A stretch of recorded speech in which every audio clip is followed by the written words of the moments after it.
dalam undang-undang ini tentang a.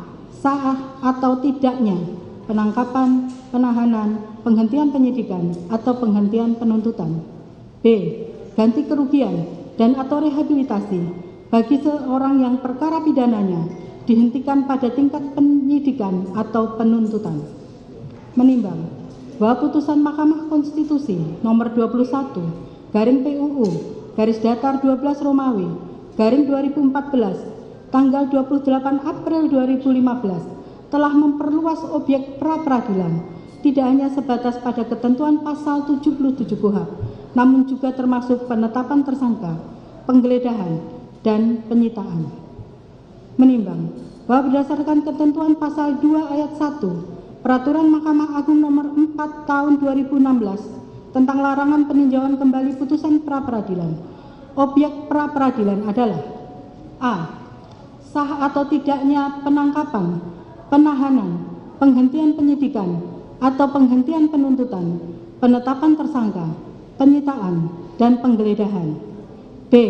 Ganti kerugian dan atau rehabilitasi bagi seseorang yang perkara pidananya dihentikan pada tingkat penyidikan atau penuntutan.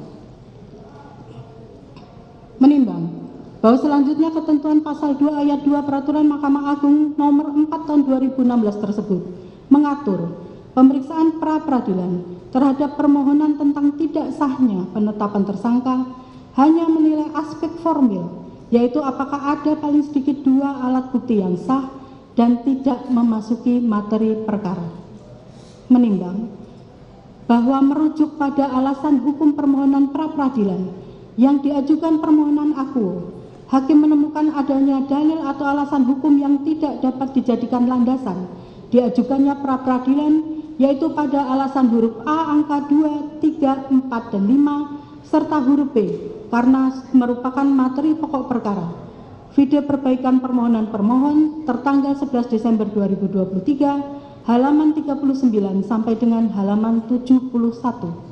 Menimbang bahwa oleh karena dalil-dalil posita yang mendukung petitum pemohon sebagaimana terurai sebelumnya ternyata telah mencampurkan antara materi formil dengan materi di luar aspek formil yang ditentukan secara limitatif menjadi kewenangan lembaga pra-peradilan, ditandai pula dengan diajukannya bukti tanda P26 sampai tanda P37 sebagai bukti yang tidak relevan dengan persidangan pra-peradilan akuo, maka hakim berpendapat bahwa dasar permohonan pra-peradilan pemohon yang demikian itu adalah kabur atau tidak jelas atau obskur liber.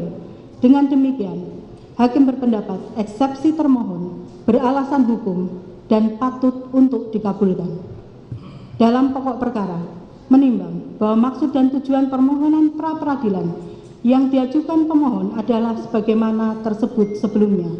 Menimbang bahwa maksud dan tujuan jawaban termohon pra-peradilan adalah telah melaksanakan seluruh tahapan penetapan tersangka secara sah berdasarkan Peraturan Kapolri nomor 9 tahun 2019 tentang penyidikan tindak pidana.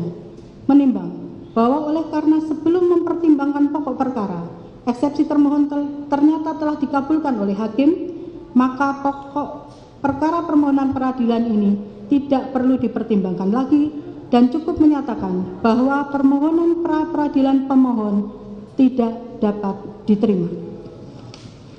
Menimbang bahwa oleh karena permohonan pra-peradilan yang diajukan oleh pemohon dinyatakan tidak dapat diterima, maka biaya yang timbul dalam perkara ini akan dibebankan kepada pemohon sebesar nihil.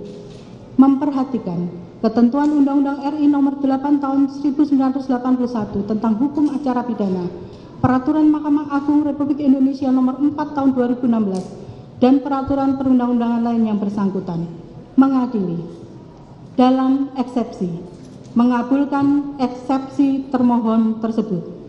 Dalam pokok perkara 1. Menyatakan permohonan pra-peradilan pemohon tidak dapat diterima.